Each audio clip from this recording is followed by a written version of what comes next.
Welcome friends, आज के video में हम देखेंगे यूपी पुलिस का जो एग्ज़ाम होने वाला है उसके जीके जीएस के क्वेश्चन। दोस्तों ये एग्ज़ाम 8 तारीख, 9 तारीख और 10 तारीख के दोनों शिफ्ट में होंगे और हमारा वादा है कि हमारे सेट के द्वारा अच्छा क्वेश्चन आपके एग्ज़ाम में लड़ने वाले हैं, इसलिए इस वीडियो को आप शुरू से अंत तक जरूर देखें। तो चलिए मैं इस वीडियो को शुरू करता हूँ। आज का हमारा पहला प्रश्न है कि क्षेत्रफल की दृष्टि से भारत के सभी राज्यों में उत्तर प्रदेश का कौन सा स्थान है। तो दोस्तों भारत में उत्तर प्रदेश का स्थान चौथा है क्षेत्रफल के दृष्टि से। इस प्रश्न का आप व्याख्या देखेंगे जो कि आपके एग्जाम के लिए काफ़ी महत्वपूर्ण है। क्षेत्रफल के मामले में उत्तर प्रदेश भारत का चौथा स्थान है।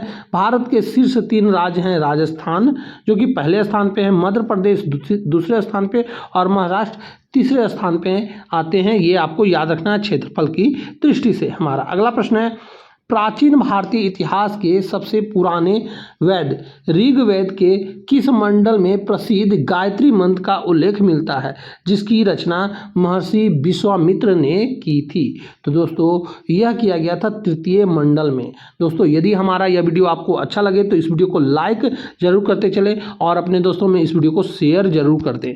हमारा इस प्रश्न का आप व्याख्या देखेंगे कि ऋग्वेद में कुल 10 मंडल और 1028 सूक्त हैं।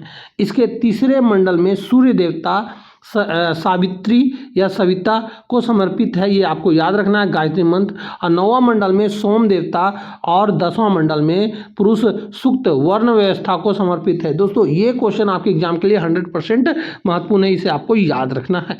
हमारा अगला प्रश्न है कि भारतीय संविधान के भाग 3 में दिए गए मौलिक अधिकारों के अंतर्गत अस्पृश्यता का अंत किस अनुच्छेद द्वारा सुनिश्चित किया जाता है। तो दोस्तों वह अनुच्छेद है अनुच्छेद 17। दोस्तों यह क्वेश्चन तो आपके एग्जाम में 100% पूछा जाएगा, ये आप नोट कर लेंगे।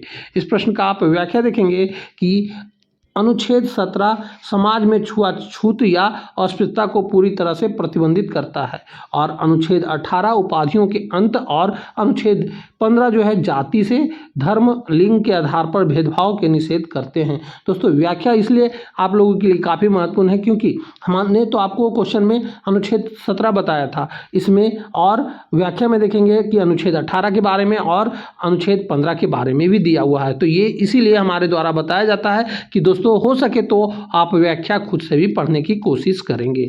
हमारा अगला प्रश्न है कि मानव शरीर की शारीरिक संरचना के अनुसार शरीर की सबसे बड़ी ग्रंथि कौन सी है जो पित्त रस का स्राव करती है। तो दोस्तों पित्त रस का स्राव करती है यकृत, यही शरीर की सबसे बड़ी ग्रंथि है। और यहाँ पे इस प्रश्न का आप व्याख्या देखेंगे कि यकृत यानी लीवर मानव शरीर की सबसे बड़ी ग्रंथि है जो शरीर के विषैले पदार्थों को बाहर निकालने और पाचन में मदद करती है।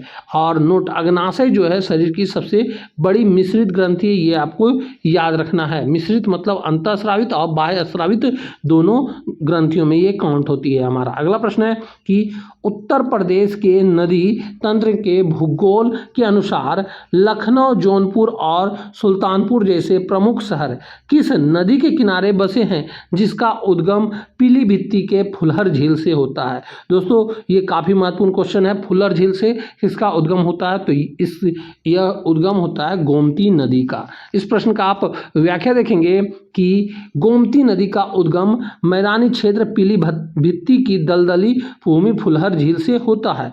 यह गाजीपुर के पास जाकर गंगा नदी में मिलता है। ये भी आपको एग्जाम के लिए काफ़ी महत्वपूर्ण है कि गोमती नदी कहाँ पर जाकर गंगा से मिलती है, तो गाजीपुर के पास में। हमारा अगला प्रश्न है कि भारतीय रिजर्व बैंक की मौद्रिक नीति के अनुसार के अंतर्गत वह दर क्या कहलाती है जिस पर वाणिज्य बैंक अपने अल्पकालीन ऋण के लिए केंद्रीय बैंक से पैसा उधार लेते हैं।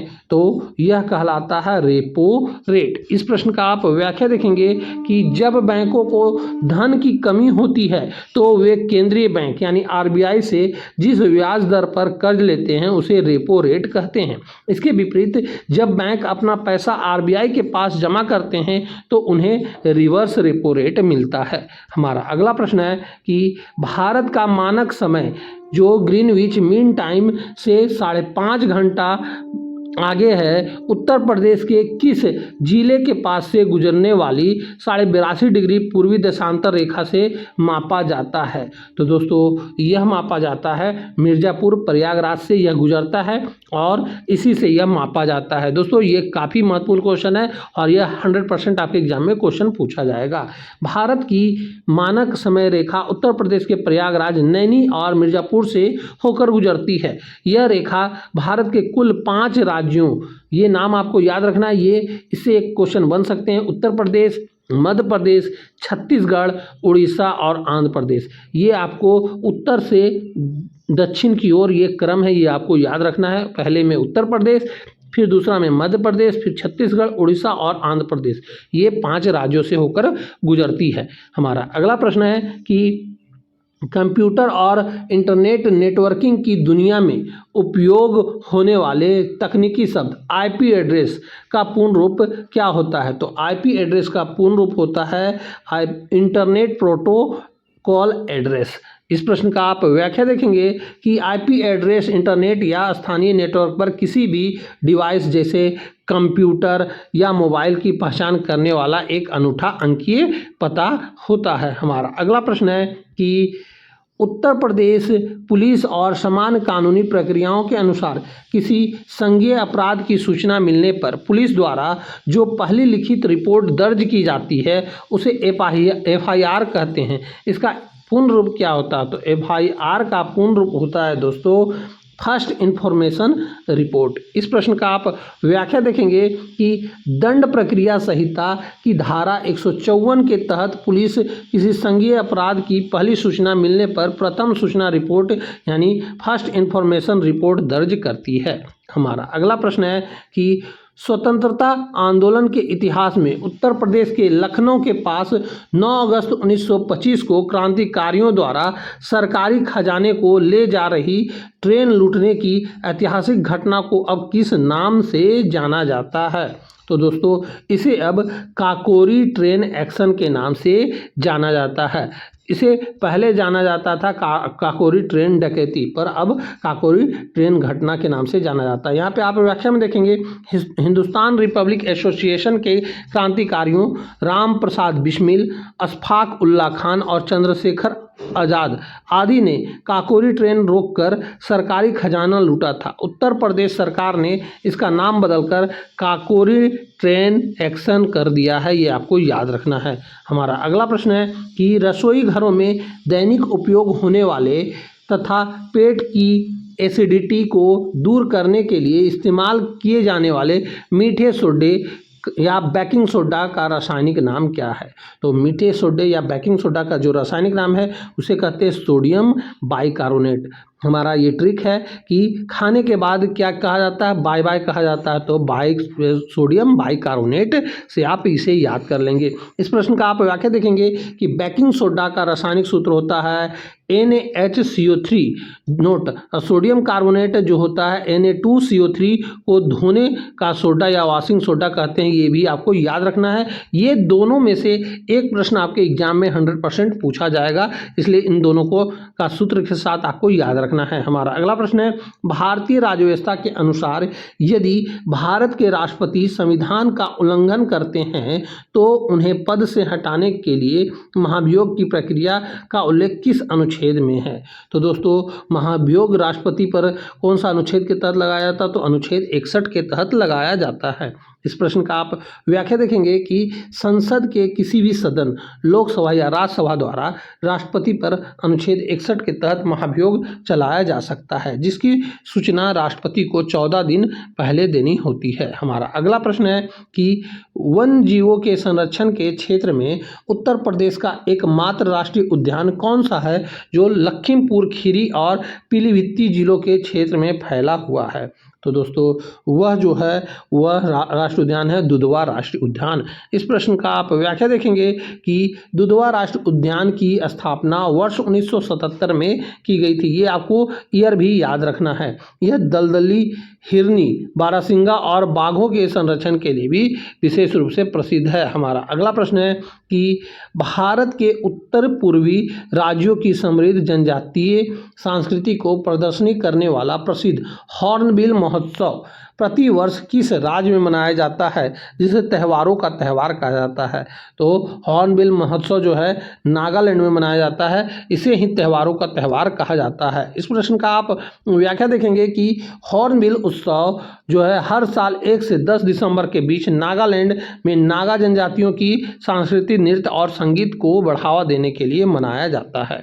हमारा अगला प्रश्न है कि उत्तर प्रदेश की जनजातियों के संदर्भ में राज्य की वह कौन सी प्रमुख जनजाति है जो कि मुख्य रूप से तराई क्षेत्र में निवास करती है और दीपावली के त्यौहार को शौक पर्व के रूप में मनाती है?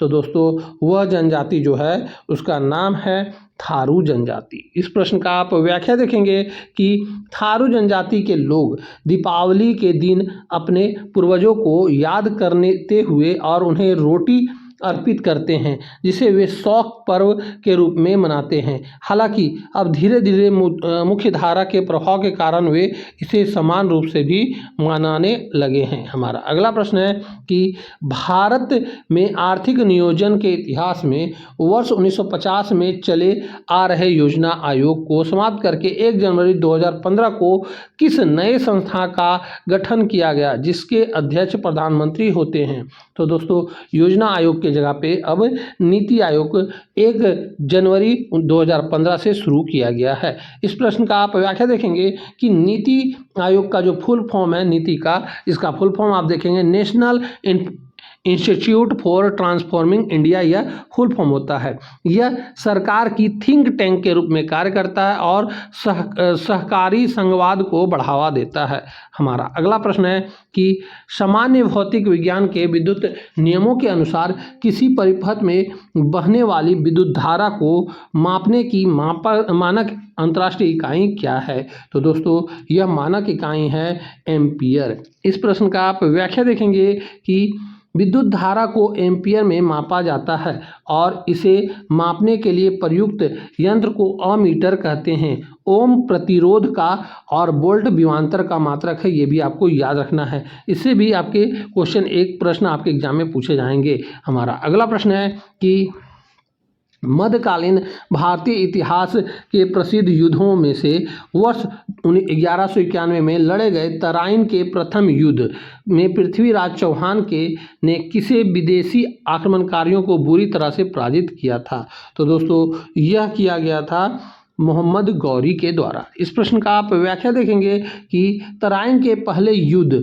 में पृथ्वीराज चौहान की जीत हुई थी, लेकिन ठीक अगले वर्ष तराइन के दूसरे युद्ध में जो कि 1192 में मोहम्मद गौरी ने पृथ्वीराज चौहान को हरा दिया था, जिससे भारत में मुस्लिम शासन की नींव पड़ी थी। दोस्तों ये क्वेश्चन आपके एग्जाम के लिए हमेशा ही इम्पोर्टेंट रहा है और मोहम्मद गौरी और पृथ्वीराज चौहान के बीच जो युद्ध लड़ा गया था 1191 और 92 में, यह अक्सर पूछा जाता है। हमारा अगला प्रश्न है कि भारतीय संविधान की प्रस्तावना में अब तक केवल एक बार संशोधन किया गया है। वर्ष 1976 किस ऐतिहासिक संशोधन द्वारा प्रस्तावना में समाजवादी, पंथ निरपेक्ष और अखंडता शब्द को जोड़ा गया था? तो दोस्तों यह जोड़ा गया था 42वां संविधान संशोधन के द्वारा। इस प्रश्न का आप व्याख्या देखेंगे कि 42वें संविधान संशोधन 1976 को लघु संविधान भी कहा जाता है, क्योंकि इसके द्वारा संविधान में बहुत सारे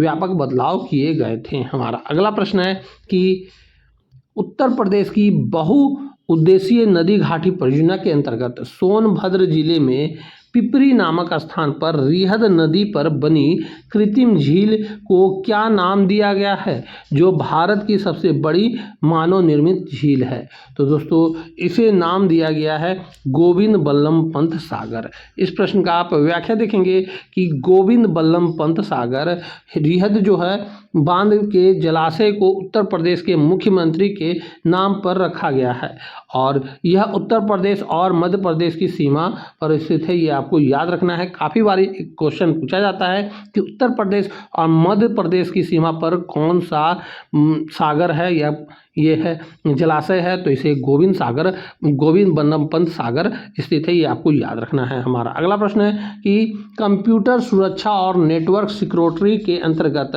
अनधिकृत उपयोगकर्ताओं या हैकर्स को किसी निजी नेटवर्क में प्रवेश करने से रोकने वाले सुरक्षा तंत्र को क्या कहा जाता है? तो दोस्तों इसे कहा जाता है फायरवॉल। इस प्रश्न का आप व्याख्या देखेंगे कि फायरवॉल एक सुरक्षा प्रणाली है जो सॉफ्टवेयर या हार्डवेयर है जो आने वाले या और जाने वाले नेटवर्क ट्रैफिक की निगरानी करती है और सुरक्षा नियमों के आधार पर खतरनाक डेटा को ब्लॉक कर देती है। हमारा अगला प्रश्न है कि उत्तर प्रदेश के प्रसिद्ध पारंपरिक हस्तशिल्प उद्योगों के तहत कपड़ों पर की जाने वाली सुप्रसिद्ध और महीन कढ़ाई चिकनकारी के लिए कौन सा शहर पूरे विश्व में जाना जाता है? तो दोस्तों यह जाना जाता है लखनऊ। इस प्रश्न का आप व्याख्या देखेंगे कि लखनऊ अपनी नवाबी संस्कृति के साथ साथ कपड़ों पर हाथ से की जाने वाली पारंपरिक चिकनकारी कला के लिए प्रसिद्ध है। फिरोजाबाद कांच की चूड़ियों के लिए प्रसिद्ध है। ये आपको याद रखना है क्योंकि ये क्वेश्चन अक्सर एग्जाम में पूछा जाता है कि चूड़ियों के लिए कौन सा शहर प्रसिद्ध है यूपी का, तो फिरोजाबाद। हमारा अगला प्रश्न है कि भारत के प्रथम स्वतंत्रता संग्राम के इतिहास में 1857 की क्रांति की औपचारिक शुरुआत 10 मई 1857 को उत्तर प्रदेश के किस ऐतिहासिक सैन्य छावनी वाले शहर से हुई थी? तो दोस्तों यह हुआ था मेरठ से। इस प्रश्न का आप व्याख्या देखेंगे कि मेरठ छावनी में भारतीय सैनिकों ने नए चर्बी वाले कारतूसों के इस्तेमाल से इनकार करते हुए 10 मई को खुला विद्रोह कर दिया और दिल्ली की ओर कूच किया। मंगल पांडे ने मार्च 1857 में बैरकपुर में विद्रोह की शुरुआत की थी। ये आपको याद रखना है। हमारा अगला प्रश्न है कि मानव स्वास्थ्य और विटामिन के विज्ञान के अनुसार आंखों की रोशनी के लिए सबसे जरूरी विटामिन ए रासायनिक नाम रेटिनॉल की कमी से मुख्य रूप से कौन सी बीमारी होती है? तो दोस्तों इससे जो बीमारी होती है उसे रतौंधी कहते हैं। इस प्रश्न का आप व्याख्या देखेंगे कि विटामिन ए की कमी से रात के समय कम या धुंधला दिखाई देने लगता है जिसे रतौंधी कहते हैं। गाजर, हरी पत्तेदार सब्जियां और दूध इसके बेहतरीन स्रोत हैं। हमारा अगला प्रश्न है कि भारतीय संविधान के स्थानीय स्वशासन के प्रावधानों के तहत भारत में त्रिस्तरीय पंचायती राज व्यवस्था को संवैधानिक दर्जा किस संशोधन द्वारा दिया गया था? तो दोस्तों यह दिया गया था 73वां संविधान संशोधन के द्वारा। इस प्रश्न का आप व्याख्या देखेंगे कि वर्ष 1992 में पारित 73वें संविधान संशोधन द्वारा संविधान में भाग 9 और 11वीं अनुसूची जोड़ी गई थी और 74वां संविधान संशोधन शहरी या स्थानीय निकाय नगर पालिकाओं से संबंधित है। ये आपको याद रखना है। हमारा अगला प्रश्न है कि दक्षिणी एशियाई देशों के क्षेत्रीय सहयोग संगठन सार्क का अस्थायी मुख्यालय और सचिवालय कहाँ स्थित है? तो दोस्तों यह स्थित है काठमांडू, नेपाल में। इस प्रश्न का आप व्याख्या देखेंगे कि सार्क की स्थापना 8 दिसंबर 1985 को ढाका में हुई थी, लेकिन इसका मुख्यालय नेपाल की राजधानी काठमांडू में है। भारत सहित इसके कुल 8 सदस्य देश हैं। हमारा अगला प्रश्न है कि वर्ष 2011 की जनगणना के आधिकारिक आंकड़ों के अनुसार उत्तर प्रदेश का कौन सा जिला जिसकी जनसंख्या राज्य में सबसे अधिक है? तो उस जिला का नाम है प्रयागराज या इलाहाबाद। इस प्रश्न का आप व्याख्या देखेंगे कि उत्तर प्रदेश में सर्वाधिक आबादी वाला जिला प्रयागराज है। इसके विपरीत राज्य में सबसे कम आबादी वाला जिला महोबा है। ये आपको याद रखना है। और सर्वाधिक जन घनत्व वाला जिला गाजियाबाद है। ये आपको याद रखना है और इससे एक क्वेश्चन आपके एग्जाम में पूछा जाएगा, इसलिए इसे आप वेरी वेरी इंपॉर्टेंट रखेंगे। हमारा अगला प्रश्न है कि हमारे सौरमंडल के खगोलीय पिंडों और ग्रहों की विशेषताओं के अनुसार अपनी सतह पर आयरन ऑक्साइड की अधिकता के कारण किस ग्रह को लाल ग्रह कहा जाता है? तो दोस्तों वह ग्रह का नाम है मंगल ग्रह। मंगल ग्रह को लाल ग्रह कहा जाता है। इस प्रश्न का आप व्याख्या देखेंगे कि मंगल ग्रह की मिट्टी में लौह अयस्क यानी आयरन ऑक्साइड होने के कारण लाल दिखाई देता है। इसके दो प्राकृतिक उपग्रह हैं जिसका नाम है फोबोस और डिमोस। ये क्वेश्चन आप अक्सर एग्जाम में पूछा जाता है कि फोबोस डिमोस किसका उपग्रह है? तो मंगल ग्रह का। हमारा अगला प्रश्न है कि भारत सरकार द्वारा देश के राष्ट्रीय पशु बाघ की घटती जनसंख्या को रोकने और उनके वैज्ञानिक संरक्षण के लिए किस वर्ष प्रोजेक्ट टाइगर की शुरुआत की गई थी? तो दोस्तों प्रोजेक्ट टाइगर की शुरुआत की गई थी वर्ष 1973 में। इस प्रश्न का आप व्याख्या देखेंगे कि इंदिरा गांधी के कार्यकाल के दौरान 1 अप्रैल 1973 को उत्तराखंड के जिम कॉर्बेट नेशनल पार्क से प्रोजेक्ट टाइगर की शुरुआत की गई थी। वर्ष 1992 में प्रोजेक्ट एलिफेंट शुरू हुआ था, ये आपको याद रखना है और अक्सर ये दोनों क्वेश्चन एग्जाम में पूछे जाते हैं। हमारा अगला प्रश्न है कि उत्तर प्रदेश पुलिस प्रशासनिक व्यवस्था के पदानुक्रम के अनुसार संपूर्ण राज्य के पुलिस बल का सर्वोच्च प्रमुख अधिकारी कौन होता है? तो दोस्तों यह होता है पुलिस महानिदेशक यानी DGP, director general of police. ये आपको याद रखना है। हमारा अगला प्रश्न से पहले इसका आप व्याख्या देखेंगे कि राज्य स्तर पर पुलिस का सबसे बड़ा पद पुलिस महानिदेशक यानी डीजीपी का होता है, जो भारतीय पुलिस सेवा के वरिष्ठतम अधिकारियों होते हैं और सीधे राज्य सरकार को रिपोर्ट करते हैं।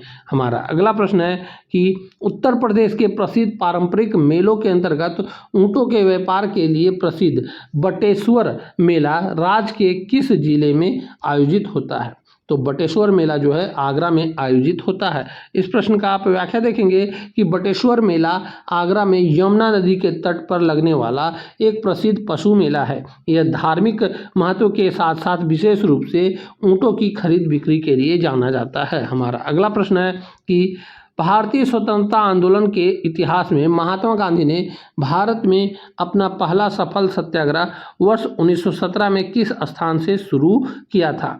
तो दोस्तों यह शुरू किया गया था चंपारण से। इस प्रश्न का आप व्याख्या देखेंगे कि बिहार के चंपारण में नील की खेती करने वाले किसानों को तीन कठिया प्रथा यानी जमीन के 3/20 भाग पर नील उगाना से मुक्त दिलाने के लिए गांधी जी ने यह आंदोलन चलाया था, जो पूरी तरह सफल रहा। हमारा अगला प्रश्न है कि भारतीय राज्य व्यवस्था के अनुसार किस संविधान संशोधन अधिनियम द्वारा भारतीय नागरिकों के लिए मतदान की न्यूनतम आयु 21 वर्ष से घटाकर 18 वर्ष कर दिया गया था? तो दोस्तों यह किया गया था 61वां संविधान संशोधन के द्वारा। इस प्रश्न का आप व्याख्या देखेंगे कि राजीव गांधी के कार्यकाल के दौरान 61वां संविधान संशोधन अधिनियम 1989 द्वारा मतदान की आयु सीमा घटाकर 18 वर्ष की गई थी, ताकि युवाओं को लोकतंत्र में अधिक भागीदारी मिल सके। हमारा अगला प्रश्न है कि सामान्य विज्ञान के प्रकाशिकीय नियमों के अनुसार आँखों के चश्मों में इस्तेमाल होने वाला लेंस की क्षमता को मापने के लिए किस मात्रक का उपयोग किया जाता है? तो दोस्तों इसे मापने के लिए डायोप्टर का प्रयोग किया जाता है। इस प्रश्न का आप व्याख्या देखेंगे कि लेंस की क्षमता को डायोप्टर में मापा जाता है। उत्तल लेंस की क्षमता धनात्मक होती है और अवतल लेंस की क्षमता ऋणात्मक होती है।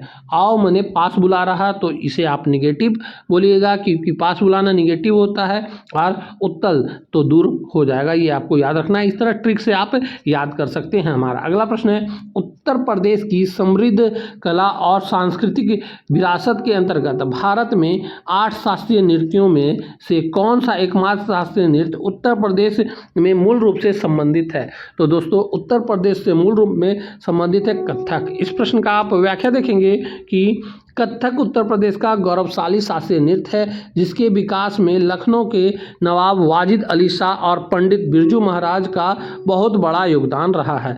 भारतनाट्यम तमिलनाडु का है और कथकली केरल का नृत्य है, ये आपको याद रखना है। हमारा अगला प्रश्न है कि भारतीय अर्थव्यवस्था और कराधान प्रणाली के इतिहास में पूरे देश में एक राष्ट्र एक कर की अवधारणा को लागू करने वाला वस्तु एवं सेवा कर किस तारीख से प्रभावी हुआ? तो दोस्तों यह प्रभावी हुआ था 1 जुलाई 2017 से। इस प्रश्न का आप व्याख्या देखेंगे कि 101वें संविधान संशोधन द्वारा 1 जुलाई 2017 को भारत में जीएसटी लागू किया गया था। यह एक अप्रत्यक्ष कर है और इसकी 5 मुख्य दरें थीं, 0%, 5%, 12%, 18% और 28%। ये आपको याद रखना है।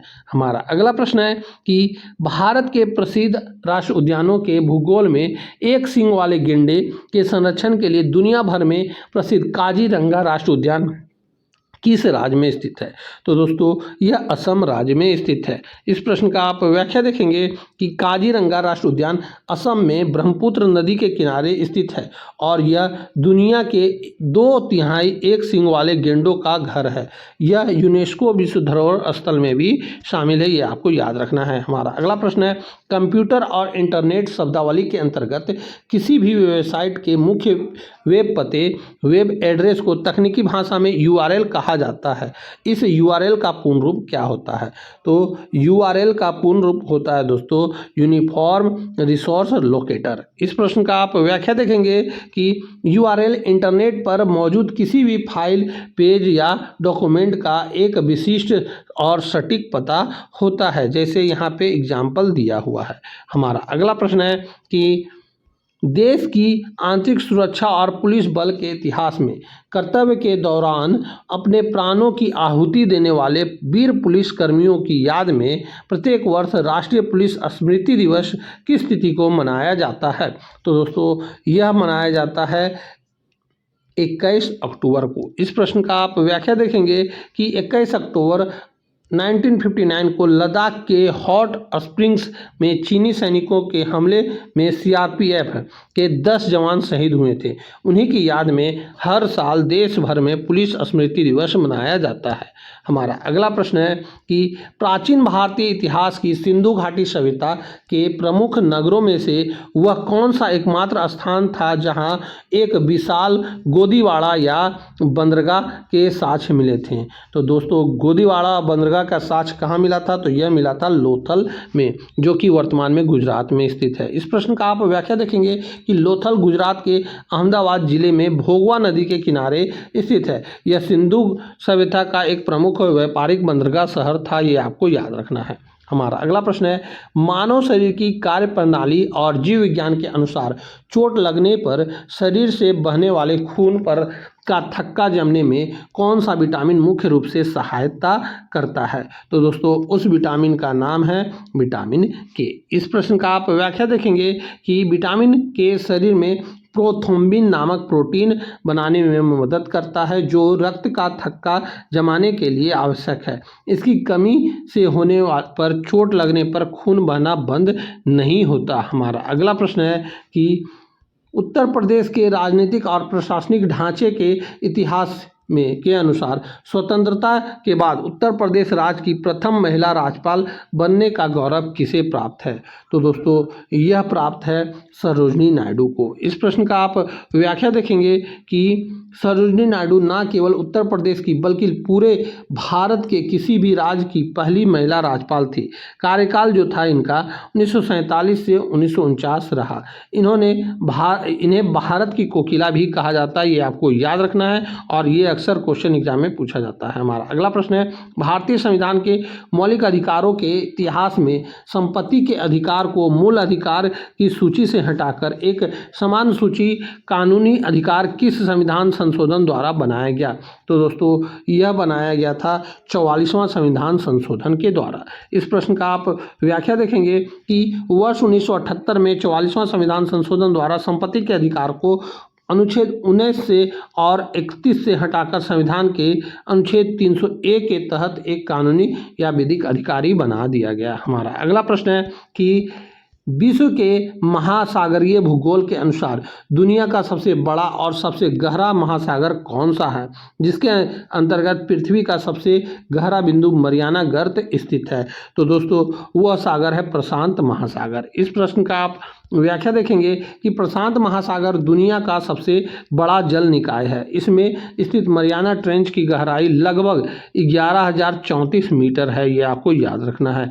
हमारा अगला प्रश्न है उत्तर प्रदेश के प्रसिद्ध व्यापारिक नगरों और उद्योगों के संदर्भ में ताले बनाने के अपने सदियों पुराने उद्योग के लिए कौन सा जिला देश भर में प्रसिद्ध है, जिसे ताला नगरी भी कहा जाता है? तो दोस्तों ताला नगरी कहा जाता है अलीगढ़ को। इस प्रश्न का आप व्याख्या देखेंगे कि अलीगढ़ अपने बेहतरीन और मजबूत तालों के लिए उत्पाद के लिए विश्व प्रसिद्ध है, जबकि कानपुर चमड़ा उद्योग के लिए और फिरोजाबाद कांच के उद्योग के लिए प्रसिद्ध है। ये आपको याद रखना है, ये क्वेश्चन आपके एग्जाम के लिए काफ़ी महत्वपूर्ण है। हमारा अगला प्रश्न है, मध्यकालीन भारत के दिल्ली सल्तनत के इतिहास में वर्ष 1206 में गुलाम वंश की स्थापना किस शासक ने की थी, जिसे उसकी उदारता के कारण लाख बख्श भी कहा जाता है? तो दोस्तों यह था कुतुबुद्दीन ऐबक। कुतुबुद्दीन ऐबक ने गुलाम वंश की स्थापना की थी 1206 में। इस प्रश्न का आप व्याख्या देखेंगे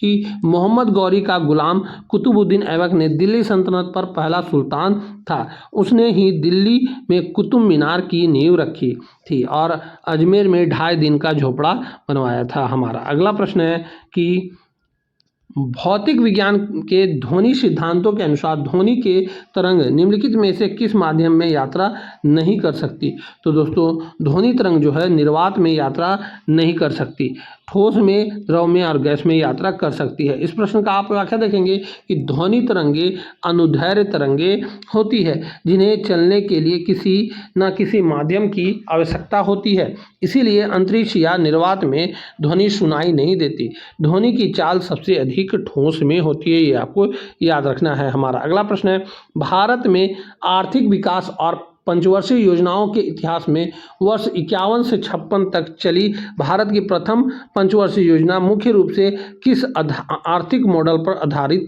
थी? तो दोस्तों यह हेराल्ड डोमर मॉडल पर आधारित थी। इस प्रश्न का आप व्याख्या देखेंगे कि पहली पंचवर्षीय योजना का मुख्य उद्देश्य द्वितीय विश्व युद्ध और विभाजन के बाद देश की कृषि व्यवस्था को मजबूत करना था।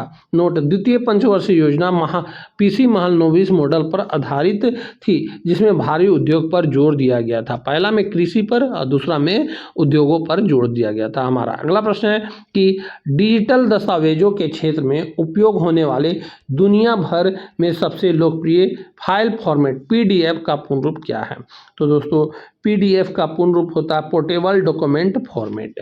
इस प्रश्न का आप व्याख्या देखेंगे कि पीडीएफ एक ऐसा फाइल फॉर्मेट है जो बिना किसी सॉफ्टवेयर या हार्डवेयर के बदलाव के किसी भी डिवाइस पर डॉक्यूमेंट को उसके मूल रूप में प्रदर्शित करने की सुविधा देता है। हमारा अगला प्रश्न है कि उत्तर प्रदेश में स्थित भारत सरकार के प्रमुख अनुसंधान संस्थाओं के अंतर्गत केंद्रीय औषधि अनुसंधान संस्था राज्य के किस शहर में स्थित है?